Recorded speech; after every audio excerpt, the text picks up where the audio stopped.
তো নমস্কার বন্ধুরা, সেদিনকে আমি দেখিয়েছিলাম পালং শাকের ডাল দিয়ে মুগ ডাল আর রাহের ডাল দিয়ে। আজকে দেখাবো ছোলার ডাল দিয়ে পালং শাকের ছোলার ডালের একটা রেসিপি নিয়ে এসেছি।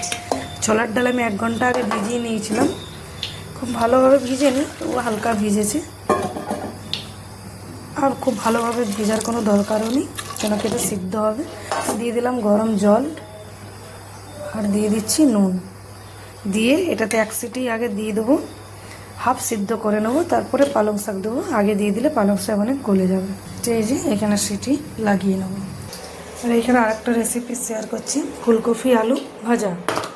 ফুলকপি আলু ভাজার জন্য এখানে তেল নিয়েছি লোহার কড়াইয়ে, দিয়ে দিচ্ছি ফুলকপি আলু দিয়ে দিলাম।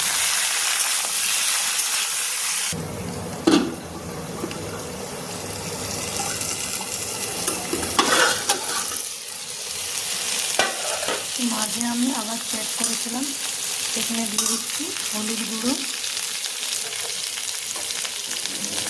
কেটে রাখা পেঁয়াজ,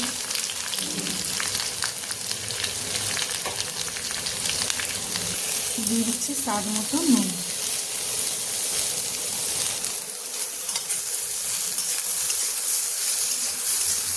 এই যে পেঁয়াজ দিয়েছি, এখন ঢাকনা বন্ধ করবো না, এমনি একটু কম আঁচ করে ভাজবো।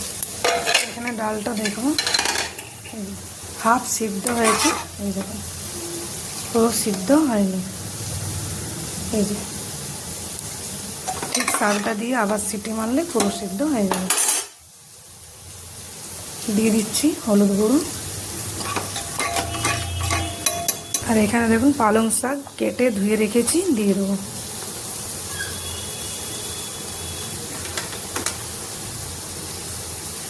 আর কেটে ধুয়ে রেখেছি টমেটো আর পেঁয়াজ, সেটাও দিয়ে দেবো।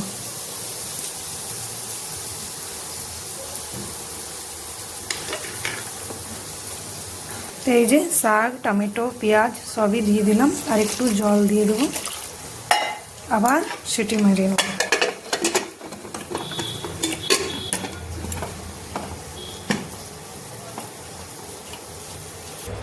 তো এখানে হালকা হাফ চামচ দেখুন পোস্ত দিয়ে দিচ্ছি। যে পোস্ত দিয়ে যদি ভাজি খুব ভালো লাগে খেতে।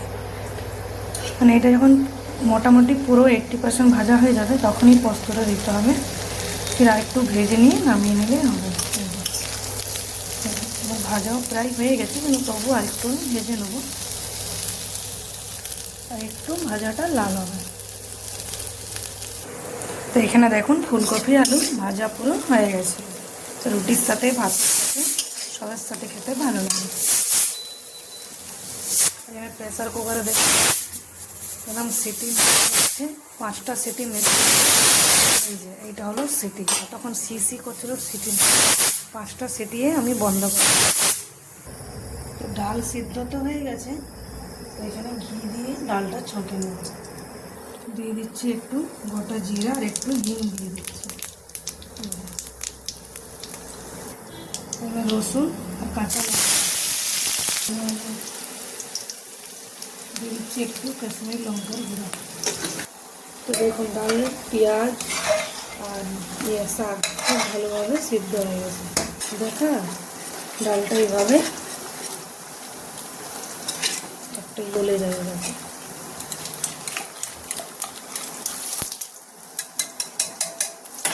যেহেতু হয়ে গেছে,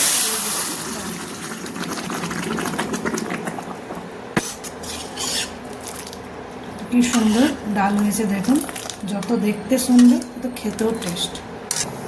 দিয়ে দিচ্ছি একটু চিনি, আর এখানে দিয়ে দেবো একটু গরম মশলা গুঁড়ো। থাকলে ধনে পাতাও দিতে পারেন, কিন্তু না ধনে পাতা দিলেও চলে। একটু গরম মশলার গুঁড়ো দিয়ে দিলাম। তো দেখুন কি সুন্দর ডাল হয়ে গেছে পালক শাক দিয়ে। তো রেসিপি ভালো লাগলে লাইক সাবস্ক্রাইব নিশ্চয়ই করবেন। তো এই যে ডাল রেডি, আপনারাও বাড়িতে ট্রাই করে দেখবেন আর আমাকে কমেন্ট